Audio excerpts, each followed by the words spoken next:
Welcome back to What If Naruto Had His Parents' Knowledge and Experience Part 13. Disclaimer: I don't tone Naruto nor this fanfic. Warning: get ready for heavy sexual contents. The Shinobi side on the other hand had mixed reactions. The clan heads were split between guilty faces and thoughtfulness. Danzo and the two elders on the other hand were completely indifferent to the words of the young Hokage. The first thing Naruto did after the Sina delegation left was to fix Gaara's seal so that the one tail couldn't come out again. They would later go over to the part where Gaara and Shukaku can live together, but for now, it was better that Gaara could sleep without worrying about running amok. They placed Gaara in an apartment near the Hokage Tower. The two Shinobi that stayed here were in the apartment next door. Shikaku had gotten the investigation information and was starting it all from the beginning. The Anbu had found a lot of evidence, but somehow there was a force that worked against them. He still suspected Danzo, but he had to prove it. He wanted that bastard gone as fast as possible. Well, for now he was re-evaluating the Jonin before going over to Chunin. Many of the Jonin were demoted to special Jonin. They had all lost their sense of combat in this peaceful time. They would have to prove to him again in half a year that they should be promoted to Jonin again.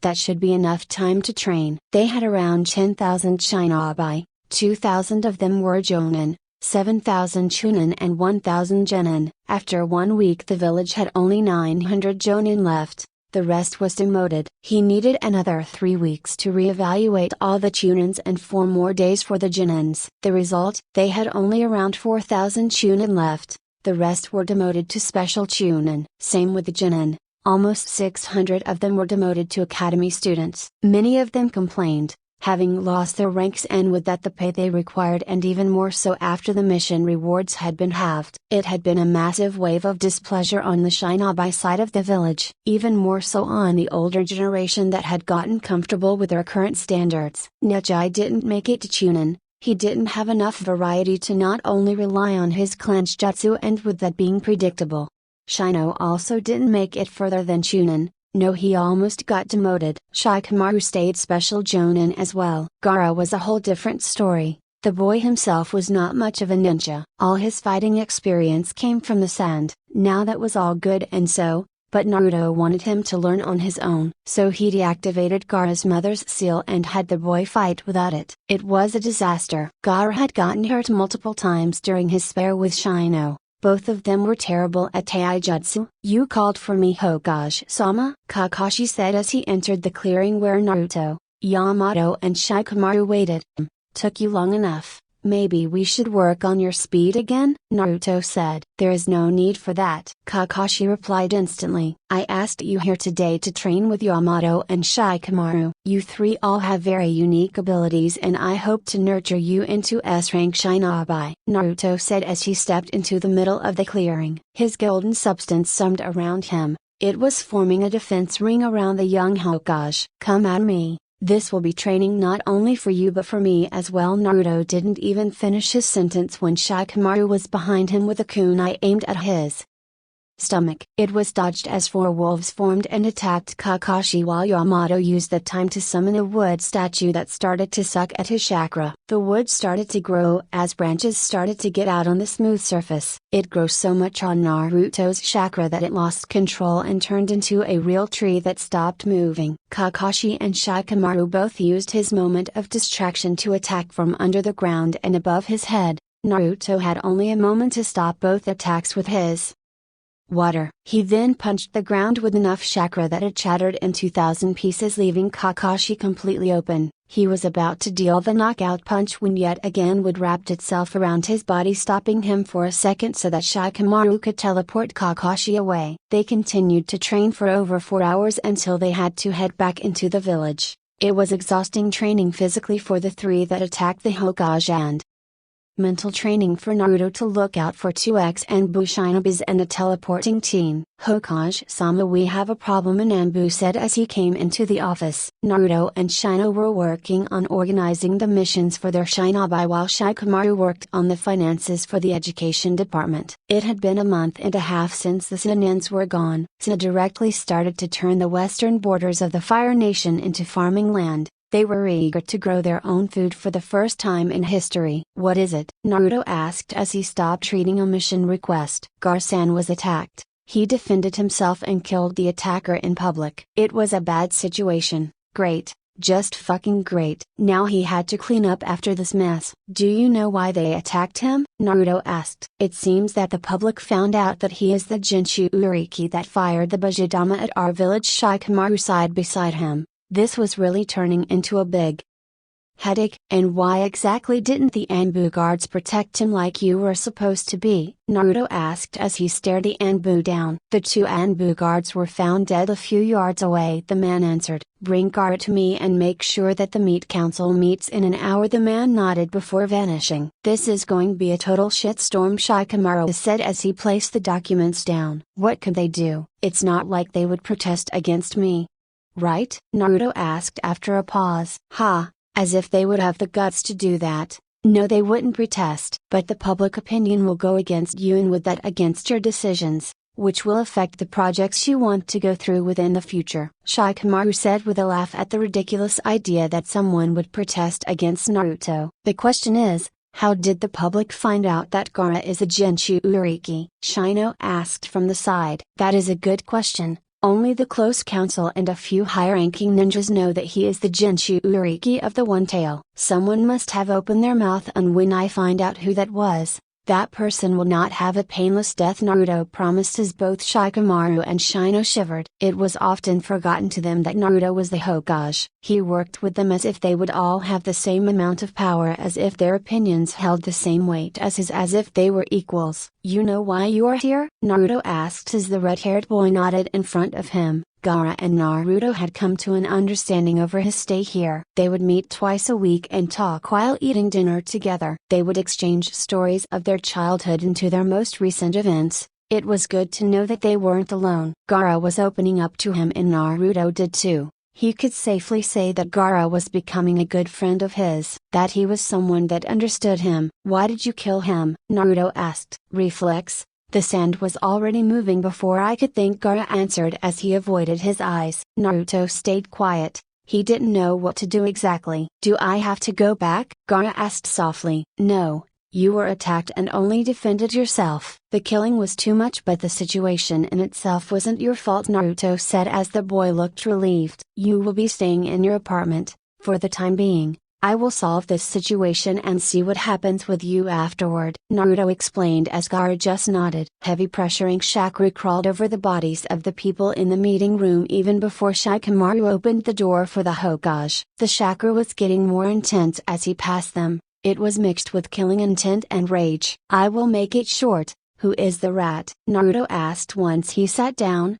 his eyes going over the clan heads before going over the civilian side of the council. They all looked frightened as hell, some pale and shivering. There doesn't have to be a rat. Someone could have seen the boy during the invasion, a civilian member said. And only give it out now? Very unlikely. I will make this clearer here. I'm going to find out who it was, and I will let the interrogation department slowly take that person's brain apart before killing him or her in a very painful way. The room stayed quiet. Some glanced between them. The elders were remarkably silent today. It was probably one of them. He will get rid of them with this. Very well. I will be creating a truth-telling seal in the next 3 days. You are all not allowed to leave Konoha, of course. We will meet on day 4 and then we will see who the rat was, Naruto said as Shikamaru teleported them away. Do you think it worked? Naruto asked. I'm sure. They will think that you really have the ability to create such a seal. The few selected Jonin will be trailing them and see where the council members are heading to, Shikamaru said as Naruto nodded along. Naruto and Shikamaru had agreed that they could pull off this bluff,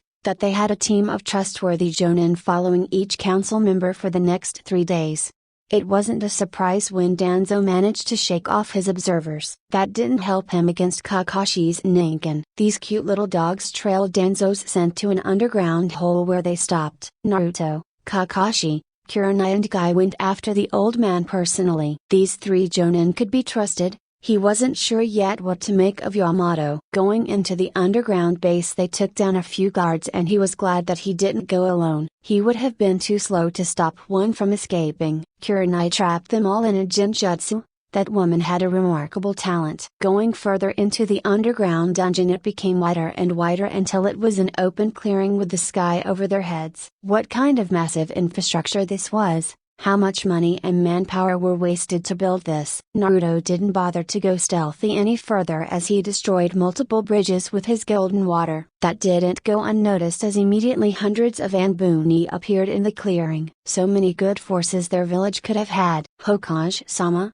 what a rude way to knock. Danzo snarled as he come into view. I don't think I need to knock at a traitor's door, Naruto replied. Do you have evidence or are you just spouting nonsense, brat? Danzo said, if you are so innocent then it shouldn't be a problem for you when my team goes through your base, right? Naruto replied, but Danzo didn't even dignify him with an answer as he gave his Shinobi the command to attack. Naruto didn't waste a second as he activated a barrier seal. A green barrier formed around the four as a few elemental jutsus were blocked. He took out a little scroll and he ripped it apart. 2 seconds later Shikamaru appeared in the barrier. Mobilize all Jonin and Anbu that are in Konoha right now. I want you to surround this whole area and close in so that nobody can escape. Shikamaru nodded at his instructions as he connected his shadow with Kakashi, Guy and Kurenai before teleporting them away. Mobilize all Jonin and Anbu that are in Konoha right now. I want you to surround this whole area and close in so that nobody can escape. Shikamaru nodded at his instructions as he connected his shadow with Kakashi, Guy and Kurenai before teleporting them away. Danzo, what exactly do you think you can archive here fighting with me? Naruto asked as he withdraws his barrier. You have a lot of confidence to drop your barrier alone here with all of my people. I know that you have lost a lot of your power after the attack from Suna. Danzo said, indeed, I don't think that I can fight against you and your subordinates. But I sure as hell can win against you, Naruto replied as he cast a second barrier that reached Danzo in an instant. The barrier rose up as he, Danzo and a few of his subordinates were trapped in it. Now it's only us and a few flies, Naruto said as he waved his hand. Most of the subordinates were washed away. Danzo didn't move as he watched how his few helping hands were defeated, probably studying his techniques. Are you sure that you don't want to surrender in dignity? I could offer to kill you here without public knowledge. The other option would be going against me and risking that your whole life's work will be pulled through the mud by me, Naruto said as his smile turned into a smirk. This arrogance is clearly a trait of your father, Danzo said before he started to unlock the golden cuffs around his right arm and uncover the bandages. Naruto could admit that he was surprised to see that strange arm with so many Sharingans in it. This is rather disturbing to see. I hope it was a byproduct of the Uchiha massacre and not the objective, Naruto said more to himself rather than asking. It was indeed a very fortunate byproduct, Danzo said running straight at him as he punched against his golden water. There was little to no power behind that punch and Naruto was wondering what was going on as he crushed Danzo under a wave. The surprising thing was that Danzo's dead body vanished and a new completely fine body shined into existence a little to the left. Or was that some kind of movement technique? No, he was pretty sure that he had gotten at Danzo with his attack, or so he thought. But here the man was. The second attack from Danzo wasn't that different as he tried to pierce through his defense with a kunai, and yet again the man was crushed before appearing behind him, ready to attack again. This continued to go on as Danzo was really offensive and yet took no damage as he was crushed under his golden water over and over again. Then he finally realized that the eyes in the arm were closing with each death. Izanagi, I see. What a waste in your hands. Danzo, did someone ever tell you that you are weak? Naruto asked as he defended against a shuriken that was strengthened with wind chakra. It cut through the ground with no problem, but it didn't cut through his chakra-filled water. For someone that thought of himself as Kage, this is just pathetic. I don't know if you were a great shinobi at one point in your life, but this is definitely not one of them. Even Hiruzen was way stronger than this, Naruto said as Danzo started dodging his attacks. You are just a child that has gotten its hands on power without doing anything for it. You don't know how the real world works, how we shinobi work. Danzo gritted out as he was once again crushed under the heavy load of water. In this small barrier, there wasn't much place to run away to. I just see an old man that has lost his way in life and got into higher positions by scheming and betraying. But a power that you borrow from others is never truly yours, Naruto said as his wave washed over the last time before the last Sharingan closed at this odd arm. From the chakra he would say would release, this man had probably installed cells of people with would release into his arm to control this many Sharingans. Give up, old man. This was your last life, Naruto said. Danzo just ripped his chest armor away to show him a rather dangerous self-destruction seal. You will die with me, you little piece of shit, Danzo said with a hysteric laugh. The laugh continued for 10 seconds before the old man realized that something wasn't right. Did you really think that you could use a seal in front of me? Your attempts are just downright humiliating the village, Naruto said as he placed his hand on the man's chest and stole all important seals from the man. Letting out a sigh, he released the barrier and looked at all the shinobi outside. He could see how they felt that their owner had shifted. I want everybody from the Anbuni in this clearing now, Naruto said as he enforced a command through the seal with enough chakra that he saw almost half of them all stumble forward a little. Capture that man and make sure that he cannot use chakra or move, Naruto said as he saw a boy with a brush before snakes made a ink move to restrain the man and